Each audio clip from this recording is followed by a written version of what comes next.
is the kind of circle that we're used to seeing, Max. This is the kind of circle that I expected to have in Game 2 as Team 5, Hackshot, exposing a member of Team 5, Sadat, straight off the bat, as Daphne and the rest of Team 5 have to try and rotate away.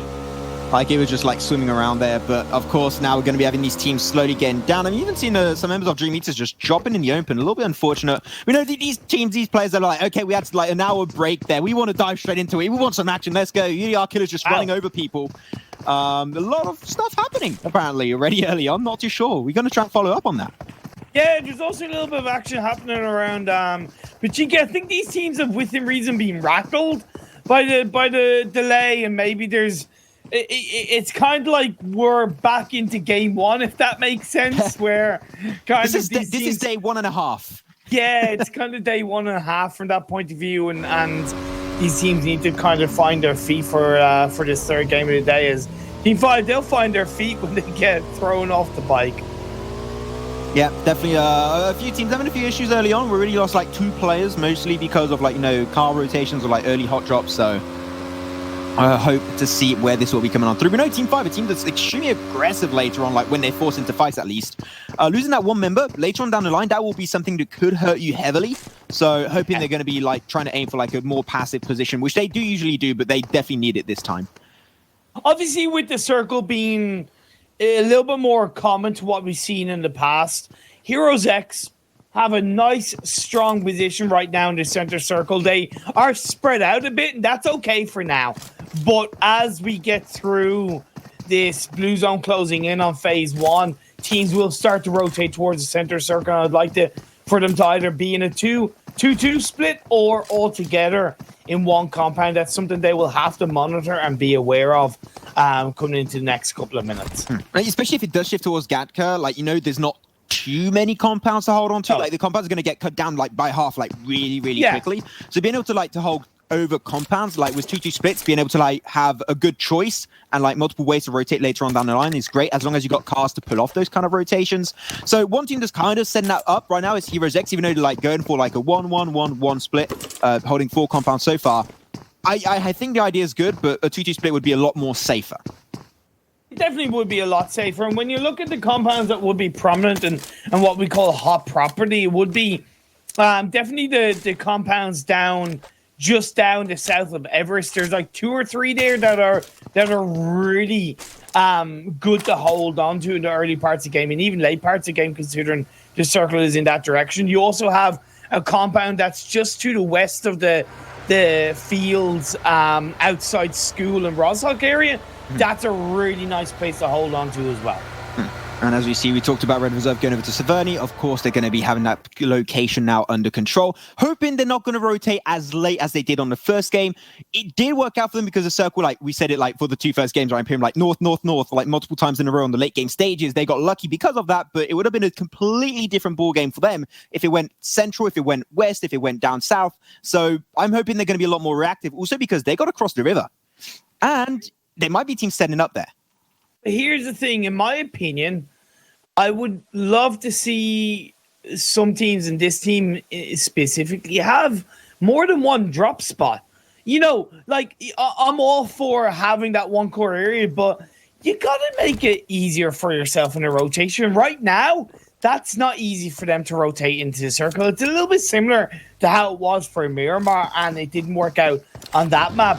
Whereas here, they've decided to rotate up to Severny. So they're automatically making it hard for themselves. Whereas if they had a second drop spot that was more towards the south direction of the map, it would be a lot easier for them to rotate towards the central part of the circle. We've seen a few players of Heroes X and number 1 actually getting pretty close to each other in the center of Gatka. But if they do hold compounds and spread them out evenly, it will be normally turning out into just a battle of knocks. You rarely see breaches at this stage of the game in Gatka. You might send out a scout. If you take a few shots in your direction, just get the hell away. That's what we saw happen with Team Unique a few times during the scrims. Of course, number 1, they got central. This is actually I gotta say, compared to the first game where I did not enjoy their rotation, the Miramar game of last game and actually this one, their positioning is a lot faster and a lot more reactive, and they understand the value of later on down the line of how this position could be valuable for them. Yeah, and to be honest, kind of expected that difference, that improvement from the scrims. You know, scrims are always going to be, let's say, not so try-harding. You're always going to be trying different strategies and depending on who you are as a team. And let's not forget, you know, number one, they've already secured a World League spot, so they don't really have to worry so much. Yeah. It's going to be hard to replicate these kind of like, you know, games in a scrim setting. So better get as much experience as you can while you can. And also cash prize, I mean, 15,000. I think that's a reason why you should try hard. Personally, I would try hard. Even I still would be a noob if I did try hard. But that's not my point. But you got to try your very best at the very least. Of course, you're going to be seeing Unicorns of Love, you know, holding up onto the hill of Pachinki over on the western side. Information given is great from there. Hill south of Pachinki is a really nice place to hold on to. It is risky in itself, but it is still a great spot to hold on to. You can catch people out rotating from Pachinki, from around Potato Hill, and it gives you great scope for getting that level of information for the next couple of phases at least. Now, of course, we are seeing teams rotating more towards the center circle. So, like the Red Reserve, who are up in Severny in the blue zone, it does give them that higher level of space, but I would fear that them leaving it too late to rotate if the circle shifts up north, or hell, if the circle hard shifts, it'll make it a little bit harder. Well, okay. It would make them a lot harder for them to rotate into a really strong position inside phase 2. They already scare me a little bit, Red Reserve, because they're rotating kind of late. They're tanking a blue, which, you know, does happen. But the fact you got to cross a river, you want to make up for that by rotating a little bit earlier. So hopefully they won't crash with Team Unique. They're always going to be rotating for also from the northern side of George Pole. And now we're going to be seeing a few teams slowly getting closer to each other. Actually, mainly on the eastern line is going to be mainly Dream Eaters and The Real Deal. Hopefully that fight won't result in too much, because it would really suck to lose teams on phase 1/phase 2. Definitely. As you see, Haksha, Azzy, and Bujo are going to be taking a little bit damage, but Thanos has to throw the smoke. Gets back in that US. I was going to say, as you see the circle shifting down the southwest with about 20% of water in play. That is a hard shift down south. NGG have a really nice position. So does WSK. And I'll tell you what's going to be hot property. North and south of Quarry is going to be incredibly important to hold on to. Look at that. Like a wave of players just shifting down the southwest. Just like a swarm of birds migrating when the season changes. Of course, now everyone's going to be trying to get closer to the coastline down in the south. WSK might get contested, but they're going to get into a car WSK. They might go straight back to Primorse just to avoid, because they see all these teams potentially coming to them. This is going to be a little bit of a struggle, but NGG now also going to have Unicorns of Love straight on top of their position. A lot of fights are going to happen because of that shift, and there's so much water involved there, about 20 to 30%. Definitely. That analogy on a side note, Max, would have been so much better if you had done it in a David Attenborough kind of voice, so now we see they're migrating, flocking like birds in the winter time towards greater grounds, warmer weather, warmer seasons. That would have been a little bit better. But you know what? These are great words to show off as M1 on the high ground, looking to try and find a bit of a tough position. But it's hard because with all these teams rotating, you don't necessarily know where teams are going to stop, and that can affect your place where you're going to stop.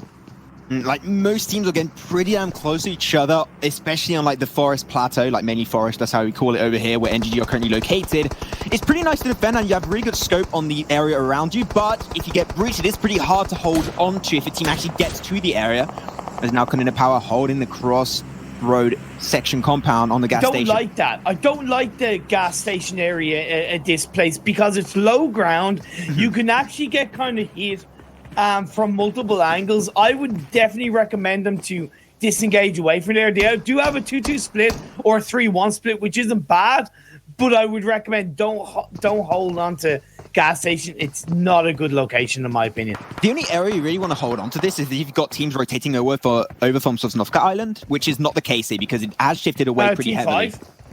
They actually went for what? They wrapped around on the eastern bridge. Oh, that's actually a very, very long rotation. You know what? I'm not going to hate on that. It's original, but they'll get there pretty close, pretty safely. But Kanina Power could be an issue as NGG They're going to take a few shots, of course, in a direction, but it's not going to get too much. Or an Orm would be good, but if they want to use this Orm to its full potential, they mustn't stay in the gas station. No, 100% no. You got to get up on top of the high ground, out in the open, see if you can spot a couple of heads, and of course, blow them up with that AWM power. I like the fact that NGD just pushing teams back, create that space, create that room where you can just do what you need to do as a team. And then, of course, if the circle shifts away, you can rotate in peace. Seen a little bit of a flock of players, mainly in the northern side, going to be getting very close, especially Unicorns of Love, The Real Deal, and Red Reserve, hoping that's not going to result in any early team squad wipeouts. That'd be very unfortunate, and the next circle is going to be shown up in a matter of seconds. Where might it take us? Will it be another hard shift, or will it go pretty central?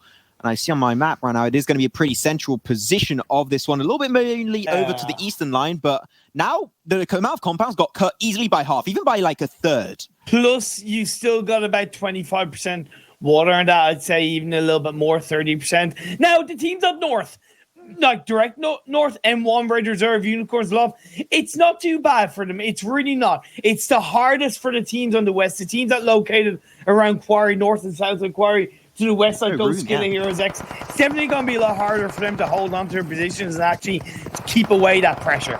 Victor, can you do it again? Oh, I thought he might be able to get a few nice knockdowns like he did on game 1. But unfortunately, The Real Deal will find the compound, so he will not be able to get any initial knocks on that one. But of course, like you said, in North, there's a lot of room. But what I would say is just Red Reserve, if they can just aim for the forest section and just like cross the entire field, that'll be great for them, because the longer they delay this, and if the circle keeps on shifting down south, they might struggle a little bit more. As you see, nice shots on Azzy in the distance. Nice. They can't turn into a flush just yet, and that means it's going to get stolen out by, who was that just got it? I'm not even sure. Nice one by N1. Yeah, they are looking to kind of third party up on the high ground between The Real Deal and N1. These two teams that are inside the circle on the north side. N1 hold on, The Real Deal are there. Yes, Red Reserve are not in the circle, but they don't have to worry. It's still only phase 3. The blue zone's only starting to close in, so they can look to pick off a couple of shots, do the damage, and maybe we might see a compound breach from them in the next couple of minutes. Yeah, but they don't want to do it to get pressured by the next circle. We want to try and do it while teams are not expecting you the least. But now The Real Deal also in a pretty precarious situation. Like, I would even say is like, if they can, number one is like poke out that car. The car is indeed fuming. They're going to try and explode it. That means the next rotation potential of The Real Deal, or they need to use utility, or they're going to have to do it by running. And that's going to be easy frags normally over to number one. But Red Reserve rotating finally. Going early, as I did mention. Yeah, definitely. But they are going down the southwest, and I don't agree with that. There's a lot of considering the fact that phase 2 was more towards the west, there's a higher chance there's going to be teams in that direction. That means they're essentially just clustering into a lot of teams. As Bruju finds Victor, knocks him down, and he's going to most likely lose his life. And that's it. Red Reserve down to 3 players. I'm sorry, Victor. You've got to stop swiping right on Tinder there. You've got to focus on your driving. Just right into the rock. Easy shutdown for Bujo.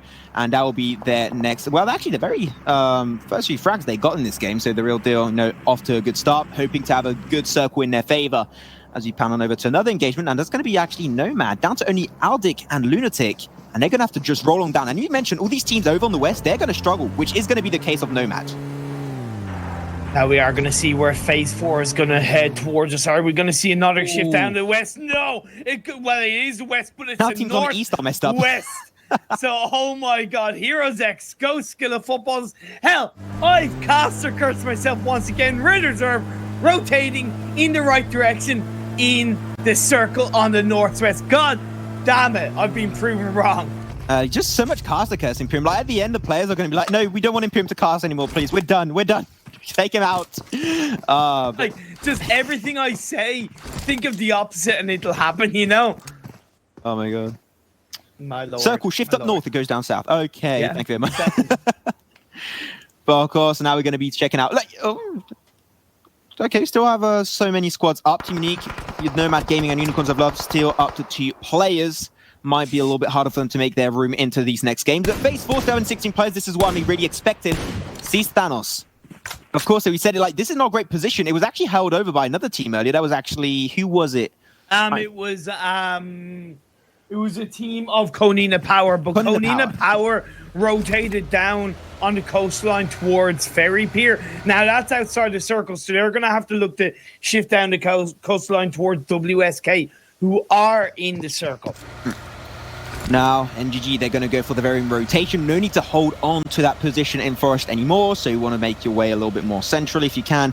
They're going to get very close to Unicorns of Love, though. Yeah. And Unicorns of Love, they might be a little bit of an issue, and I like that NGG, they're not going overly aggressive on that push. They want to get intel first. They see Unicorns of Love. If they can shut them down, it's going to be making a great entry point over on the east.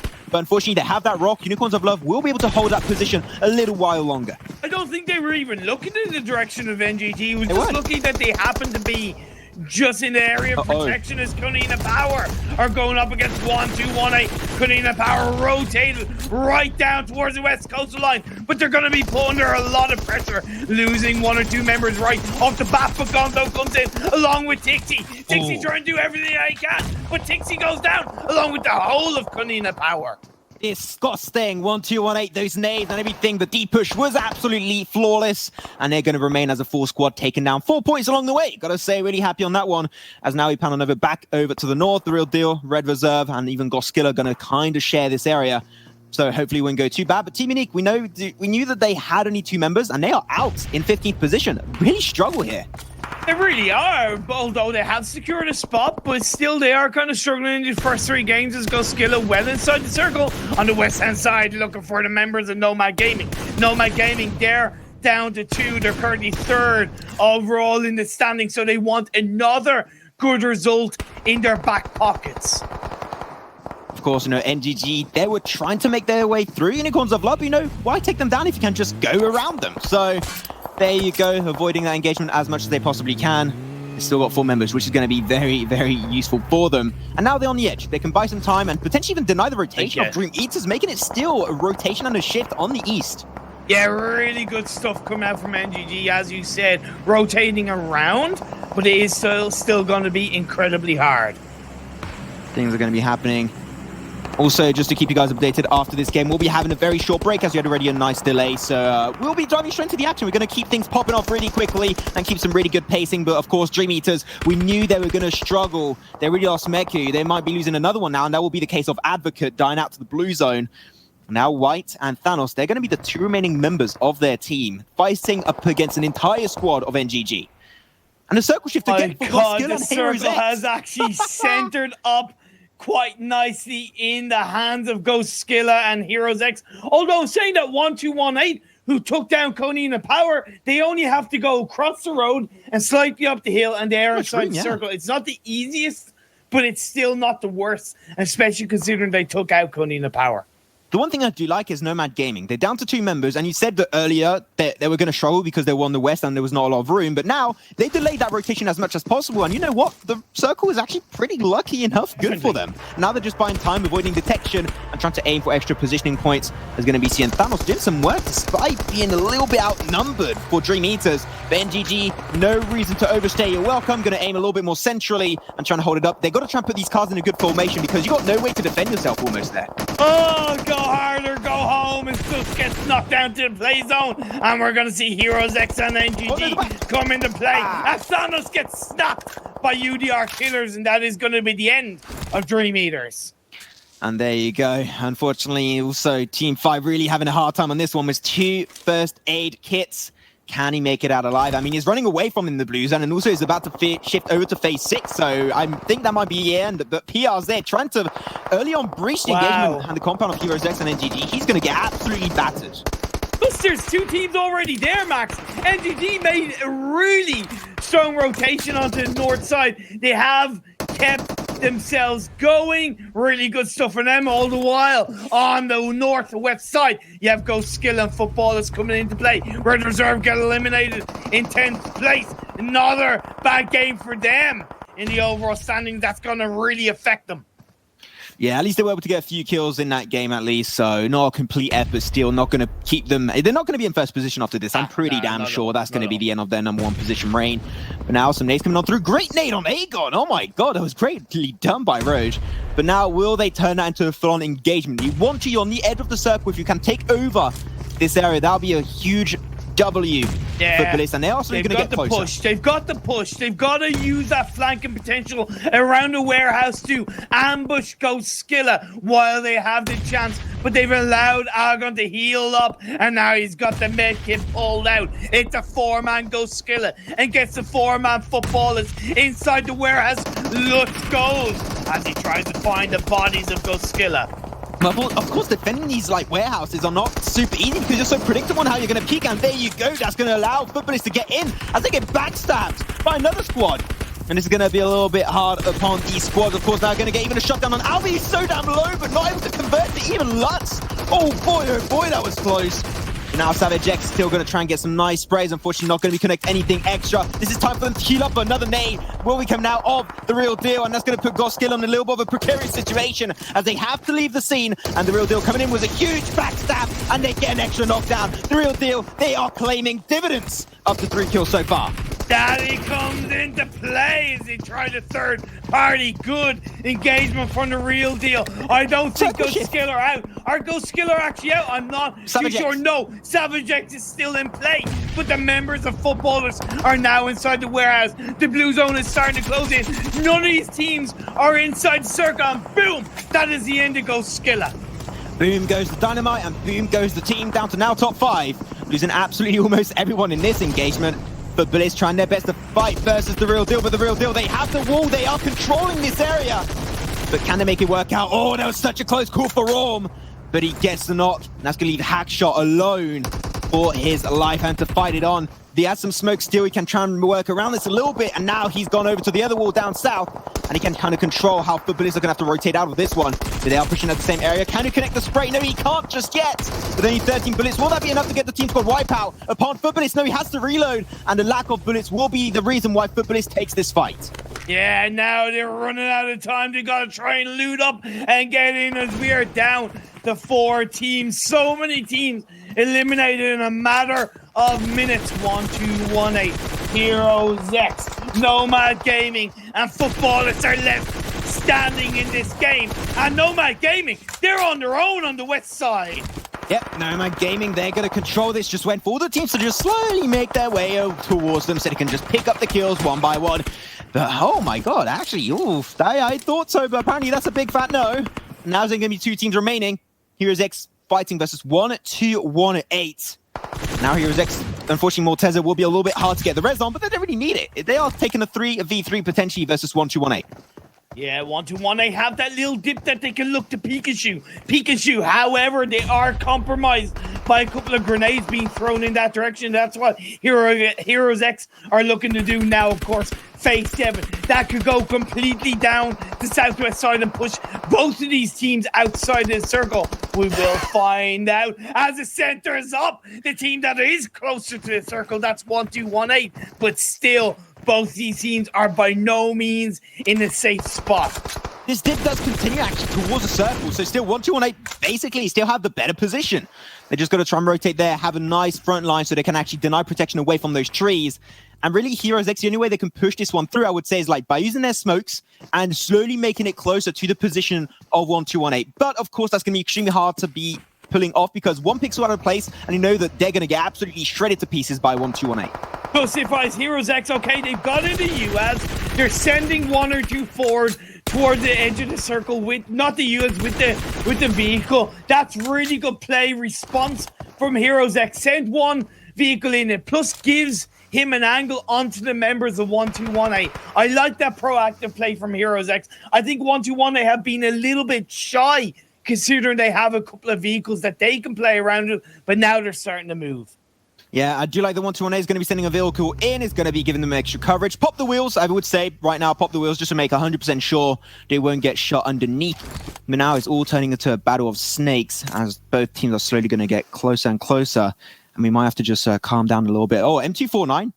Man, just spray them out. Just go absolutely mental on these squads.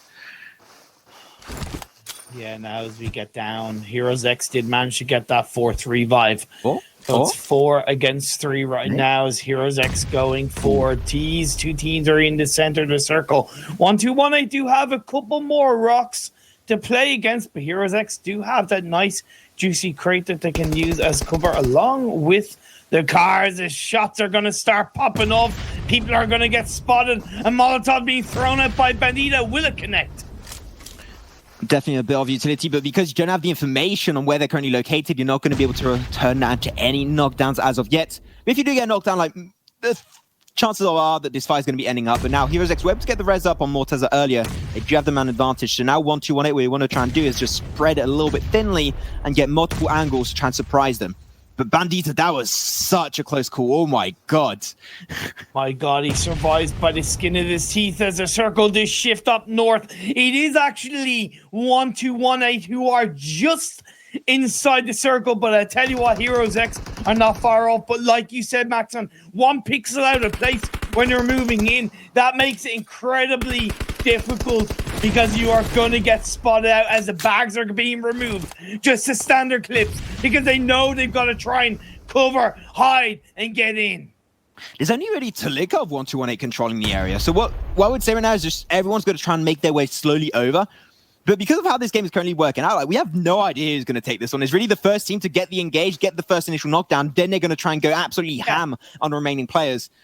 But we'll have to wait and see. And here's the thing. Heroes X should know that they have a 4v3 advantage. So if I were them, I would actually stand one person up and actually be the sacrificial lamb of trying to bait 1-2-1-8 out. That's what I would do if I was Heroes X. Just have somebody out there to try and maybe drag a couple of the players who 1-2-1-8 into play. Morteza trying to clap back. He gets put down to low health, and he does indeed get a knockdown on the 2 lead gap. But now you've got to go absolutely ham upon them. He gets the information with